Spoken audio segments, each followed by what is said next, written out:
Tomorrow, Americans might be exploding fireworks, but today the game industry might be imploding. Games are getting canceled, studios let go, and Phil Spencer might be leaving. It's Thursday, July 3rd, and this is the latest in gaming. Microsoft announced their fourth round of layoffs in just 18 months, removing about 4% of its workforce, nearly 9,000 people. In a message to his staff, Xbox CEO Phil Spencer stated, "To position gaming for enduring success and allow us to focus on strategic growth areas, we will end or decrease work in certain areas of the business and follow Microsoft's lead in removing layers of management to increase agility and effectiveness. Our platform, hardware, and game roadmap have never looked stronger. The success we're seeing currently is based on tough decisions we've made previously. We must make choices now for continued success in future years, and a key part of that strategy is the discipline to prioritize the strongest opportunities."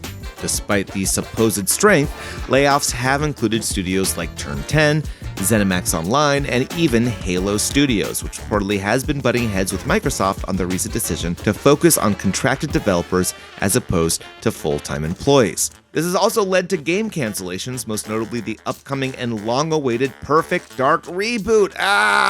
2000Me would be so mad. Developed by the Initiative, Perfect Dark was publicly announced in 2018 and would be the Santa Monica-based studio's debut game.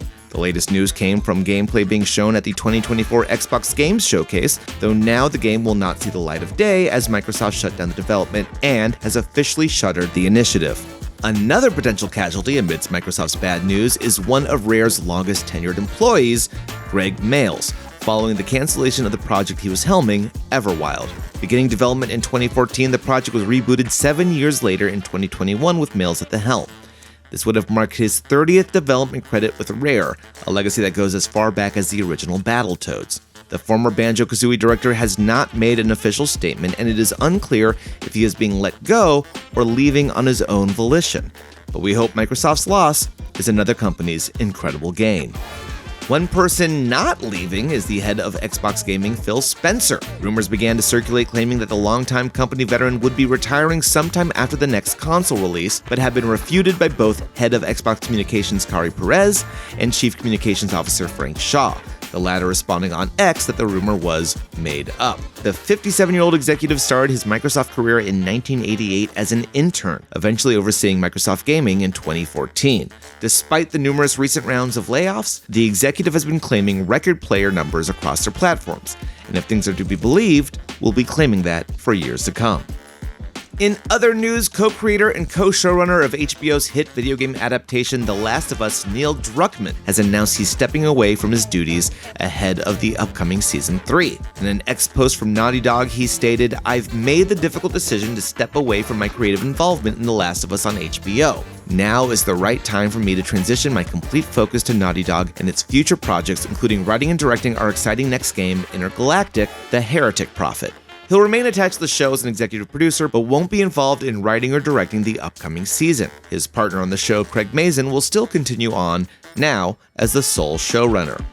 Finally, Krafton, publisher behind the upcoming Subnautica 2, has now replaced the entire leadership team at Unknown Worlds Entertainment, specifically the co-founders Charlie Cleveland, Ted Gill, and Max McGuire. This comes as a bit of a surprise as Krafton purchased the Subnautica studio in 2021, and there really hadn't been news about tension amongst the two teams. They are being replaced by longtime producer Steve Papoutzis, who will be the studio's new CEO and is known for leading games like the Dead Space series and the Callisto Protocol. It appears as though Krafton has been unhappy regarding the speed of which the highly anticipated sequel is running at. As part of the press release on their website reads, while Krafton sought to keep the Unknown Worlds co-founders and original creators of the Subnautica series involved in the game's development, the company wishes them well on their next endeavors. As part of its oversight, Krafton is committed to achieving regular milestones to assess progress across its creative studios. These reviews, based on clearly defined metrics and targets, will help ensure that games meet both creative and quality standards. This process is essential to delivering the right game at the right time. Unknown Worlds' new leadership fully supports this process and is committed to meeting players' expectations. While potentially rough news for fans of the aquatic adventure, Steve Papoutzis has a legacy of horror under his belt. Do you think this could be beneficial for the upcoming sequel? Let us know in the comments below. That's it for today. I hope those of us celebrating the 4th of July can enjoy the long weekend. If you're looking for something a little more upbeat, why not check out Colin Tanner's recent video on the arcade soccer game Rematch? And if you want the latest in gaming news, we hope to see you back here on Game Rant.